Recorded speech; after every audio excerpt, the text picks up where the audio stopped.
கோழி வளர்ப்பு திட்டமானது எங்களுக்கு கொடுக்கறதுக்கு முன்னாடி எங்களுக்கு நிறைய பிரச்சனைகள் இருந்துச்சு. நான் ஸ்டேட்ல தான் வேலை செய்கிறேன். இவ்வளவு காலமும் எங்களுக்கு ஸ்டேட்ல வேலை செஞ்சாலும் அந்த எங்களுக்கு போதிய அளவு வருமானம் இல்லை. எங்களோட பிள்ளைகளுக்கு தினமும் முட்டை வாங்கி கொடுக்குற வசதி இல்லை. அது கிட்டத்தட்ட கடைகள் எதுவுமே இல்லை. தூர கடைகளுக்கு போயிட்டு தான் நாங்கள் முட்டைகளை வாங்கி கொடுக்கணும். அதை விட எங்களுக்கு சம்பளம் போடுற நாளில் மட்டும்தான் எங்க பிள்ளைகளுக்கு முட்டையை வாங்கி கொடுக்கறதாக இருக்குது. அதனால எங்க பிள்ளைகளுக்கு அந்த போஷண குறைபாடு எங்க பிள்ளைகளோட படிப்புலையுமே பாதிக்கப்படுது. இவ்வளவு காலமுமே எங்களால பிள்ளைகளுக்கு சரியான ஊட்டச்சத்தை கொடுக்க முடியாம இருக்குது.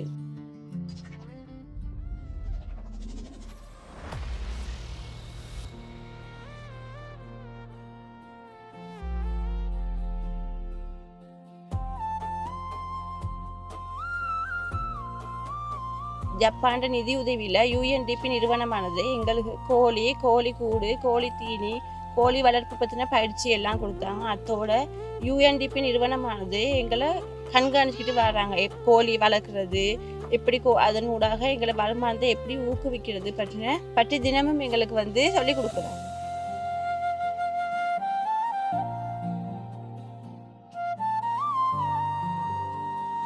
எங்களுக்கு 100 பெண்களுக்கு கோழி கூடு கொடுத்தாங்க. 100 பெண்களுமே சேர்ந்து குழுவாத்தான் இயங்கி வரோம். எல்லா தீர்மானங்களையுமே நாங்கள் 100 பெண்களுமே சேர்ந்து தான் எடுத்து குழுவாத்தான் இயங்கி வரோம்.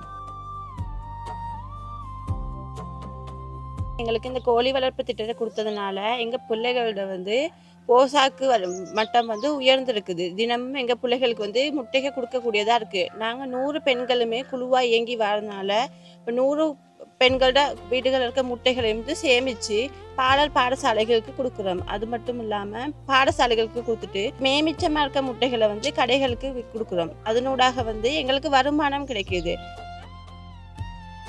நாங்க எல்லோரும் இப்ப ரொம்ப சந்தோஷமா இருக்கிறோம். இந்த திட்டத்தை தந்த ஜப்பான் நிறுவனத்துக்கு நன்றி.